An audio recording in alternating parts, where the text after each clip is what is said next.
पीक विम्याचा मोबदला रखडल्यानं सोमवारी क्रांतिकारी शेतकरी संघटनेनं आक्रमक पवित्रा घेत सोमवारी विमा कंपनीच्या कार्यालयातच ठिय्या दिला। त्यांनी अधिकाऱ्यांवर प्रश्नांची सरबत्ती केली।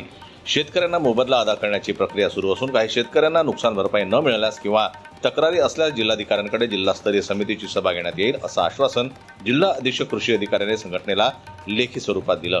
यासाठीचा प्रीमियम म्हणून शेतकरी आणि केंद्र राज्य सरकार हा हिस्सा भरते।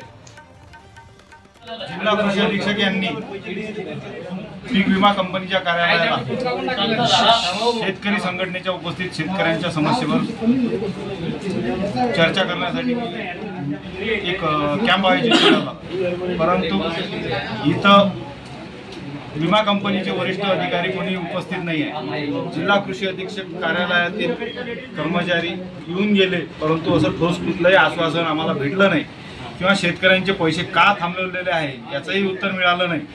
त्याच्यामुळे जोपर्यंत आम्हाला आमचा पैसा भेटत नाही किंवा पैसे कोण्या दिवशी खात्यात येते ती तारीख मिळत नाही, तोपर्यंत आम्ही इथून उठणार नाही। तोपर्यंत या विमा कंपनी कार्यालयात आम्ही इथं ठाण मांडून बसलेला आहोत। खरीप हंगामात कधी अवर्षण तर कधी अतिवृष्टीमुळे खरीप पिकांना फटका बसला। 2023-24 पीक विमा नुकसान भरपाई रखडली असून शेतकऱ्यांना ती अद्याप मिळालेली नाही।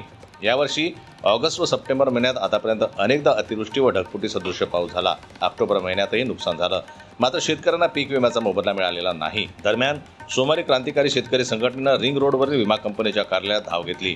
संघटनेचे कार्यकर्ते थेट विमा कंपनीच्या कार्यालयात ठाण मांडून बसले। अखेर लेखी आश्वासन देण्यात आलं। या आंदोलनात क्रांतिकारी शेतकरी संघटनेचे जिल्हाध्यक्ष चंद्रशेखर गवळी, जिल्हा संघटक राहुल वानखेडे, जिल्हा उपाध्यक्ष सय्यद रियाज, अकोला तालुकाध्यक्ष मंगेश गावंडे, मूर्तिजापूर तालुका अध्यक्ष शुभम जवंजाळ यांच्यासह असंख्य शेतकरी व कार्यकर्ते सहभागी झाले होते। जनरल न्यूज करता संजय उमप, अकोला।